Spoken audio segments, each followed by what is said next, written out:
আচ্ছা, দুঃখিত, আমার রেকর্ডে একটু সমস্যা হয়েছিল। আমি এতটুকু অঙ্ক আবার একটু বুঝিয়ে দিচ্ছি। এখানে হচ্ছে আমরা যে এখানে বিয়োগ করার পরে এই লাইনটা পেয়েছিলাম। এখন এই লাইনটাকে এটার প্রথমটাকে এই প্রথমটা দিয়ে ভাগ করলে কি আসে, এক্স স্কোয়ার দিয়ে যদি আমি এক্স স্কোয়ার ওয়াই স্কোয়ারকে ভাগ করি তাহলে এক্স স্কোয়ার কাটা থাকে হচ্ছে ওয়াই স্কোয়ার। এই ওয়াই স্কোয়ারটা এখানে লিখেছি। এবার ওয়াই স্কোয়ার দিয়ে এটা পুরোটাকে গুণ, তাহলে ওয়াই স্কোয়ার দিয়ে যদি এক্স স্কোয়ারকে গুণ করি প্লাসে প্লাসে এক্স স্কোয়ার ওয়াই স্কোয়ার। আবার ওয়াই স্কোয়ার দিয়ে যদি এক্স ওয়াইকে গুণ করি তাহলে এখানে আছে এক্স, এখানে আছে ওয়াই, আর ওয়াই স্কোয়ার ওয়াই কিউব, তাহলে দাঁড়ায় হচ্ছে এক্স ওয়াই কিউব। এরপরে এটা প্লাস, এটাও প্লাস, প্লাসে প্লাসে প্লাস ওয়াই স্কোয়ার গুণ করলে পাওয়ার 2 আর 2 এ 4।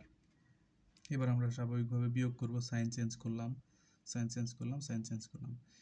Plus x square y square minus x square y square plus x y cube minus x y cube plus y four minus y four কাটা থাকে হচ্ছে 0। তাহলে আমরা টোটাল এই ভাগটার সি ভাগ বি এর রেজাল্ট পেয়েছি x square minus x y plus y square. এখন আমরা কি শুধু সি ভাগ বি বের করব?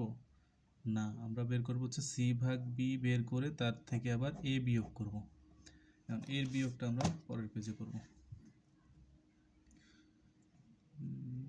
আমার রেকর্ডটা কেটে গিয়েছিল, এই জন্য হচ্ছে খেয়াল করিনি, তাই ম্যাথটা আবার বোঝাচ্ছি।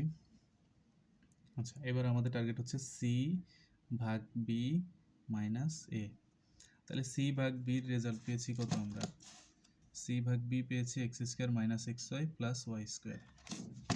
এই যে সি ভাগ বির পরিবর্তে লিখছি x square minus x y plus y square.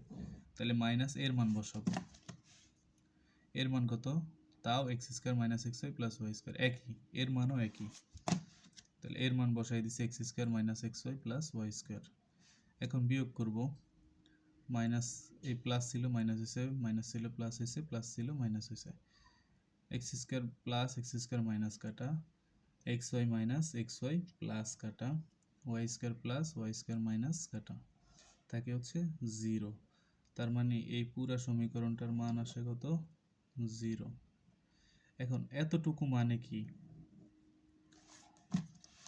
এই যে এতটুকু মানে কি? এতটুকু, কারণ এইটা থেকেই তো রেজাল্ট এটা আসছে, তাহলে এইটা আর এটা সমান।